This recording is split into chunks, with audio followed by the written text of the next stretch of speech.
जय जगन्नाथ बंधु आपण गाँव में केउ काम प्रथमे हेबा दरकार रास्ता पीवा पानी ना स्कूल यही निष्पत्ति आउ केही बाहर लोक नुहे बरम आपण निजे नेबे कारण भारत सरकार आपण हाथ में देवाक जाउछंदी आपण गाँवर विकासर चाबिकाठी। भारत सरकार पंचायत राज मंत्रालय आसंता 2025 अक्टोबर 2 तारिख गांधी जयंती ठारू सारा देश में यही महा अभियान आरंभ करने को जाउछंती। एहार मूल उद्देश्य हेउची आसंता आर्थिक वर्ष 2026 एवं 27 पई आपणक पंचायत विकास योजना आपण मानक द्वारा ही प्रस्तुत करा जिवो अर्थात ग्राम पंचायत पई जीपीडीपी ब्लॉक स्तर रे बीपीडीपी एवं जिला स्तर रे डीपीडीपी एही सबु योजना लोकमानक सहमति रे तैयारी हेबो। एहा कोनोसी नुआ कथा नुहे 2018 मसियारू एही अभियान चली आसुची एवं एहार सफलता मध्य आश्चर्यजनक। एही पूरा प्रक्रिया एक स्वतंत्र ग्रामसभा माध्यम रे हेबो जहा अक्टोबर 2 तारिख रे आयोजित हेबो। सेठारे मुख्यतः कौन हेबो आसंतु जानिबा। देखंतु बंधु पुराणा कामर समीक्षा प्रथमे करा जिवो। पूर्व वर्षर योजना रे केउ काम हेला केउटा अधा रहिला काहींकी विलंब हेला आउ केउठी टंका खर्च होई पारलानी ए सबुर हिसाब करा जिवो।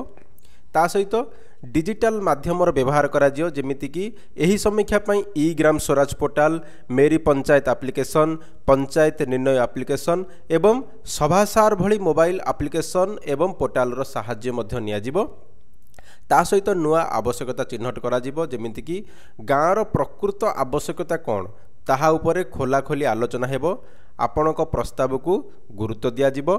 ता सहित समस्तंक सहभागिता एही ग्राम सभा को सफल करिवा पई सरकारंक 20टी विभिन्न विभाग जेपरिक स्वास्थ्य शिक्षा कृषि एथिरे सीधासलख जड़ित हेबे। सेमानंक राज्य स्तरीय अधिकारी माने मध्य ग्राम सभा रे शामिल हेबाकू निर्देश दिया जाइछि। 2025-26 आर्थिक वर्षर एही अभियान रे किछि नुआ और गुरुत्वपूर्ण दिग उपरे ध्यान दिया जाउछि जेमिति कि पंचायत उन्नति सूचकांक बा पाई योजना प्रस्तुति समय रे पंचायत एडवांसमेंट इंडेक्स को आधार करा जिवो जहा द्वारा पंचायतर प्रकृत स्थिति जना पड़िबो।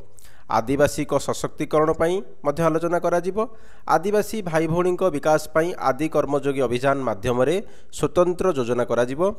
पंचायतर निजस्व आय पंचायत किपरि केवल सरकारी अनुदान उपरे निर्भर न करी निजर आय ओन सोर्स रेभिन्यू बढ़ाई पारिबो सेथिपाई उपाय बाहर मध्य करा जिवो।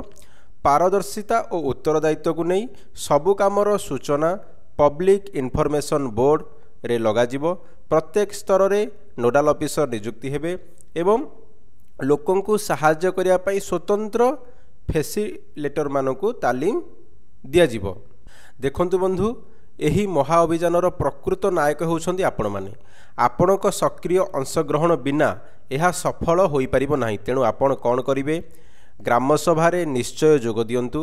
अक्टोबर 2 तारिख दिन समय काढ़ी निज पंचायतर स्वतंत्र ग्राम सभा रे पहुंचंतु।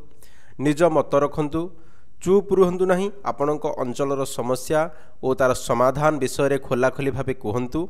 प्रस्ताव दियंतु आपणक गाँ पई केउ योजना सबुठु जरूरी ताहार प्रस्ताव दियंतु। काम उपरे नजर रखंतु। योजना तैयारी हेबा परे ताहा किपरि कार्यकारी हेउछि ता उपरे मध्य नजर रखंतु। मने रखंतु बंधु यह केवल एक सरकारी योजना नुहे यह हेउछि गणतंत्र प्रकृत पर्व जेउठी लोक ही निज पाई निष्पत्ति नियंती। एही अभियान आम गाँ गुड़ी को अधिक स्वच्छ उत्तरदायी एवं आत्मनिर्भर करिवो।